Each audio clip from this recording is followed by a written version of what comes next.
Okey, berapa ramai orang yang bodoh, okey, yang merosakkan seseorang yang penyantun ketika bertemu dengannya. Nampak?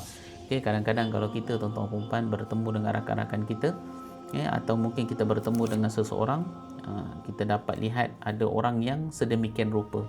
Maka sekalipun perkumpulan itu di kalangan orang-orang yang baik, namun apabila datang seseorang yang jahil itu, terkadang perkumpulan yang baik itu menjadi sesuatu yang tidak baik, sebab daripada kejahilan seseorang yang membawa cerita-cerita yang mungkin menyebabkan cerita-cerita itu tidak bersesuaian dan tidak bermanfaat. Maka akan lahirlah kebodohan, sehingga kan kalau perkumpulan seseorang itu adalah di kalangan orang-orang yang baik, tiba-tiba datang ni orang-orang yang jahil atau individu yang jahil ini membuka cerita-cerita yang tidak bermanfaat, maka orang yang baik-baik yang ada kat situ pun jadi tidak baik.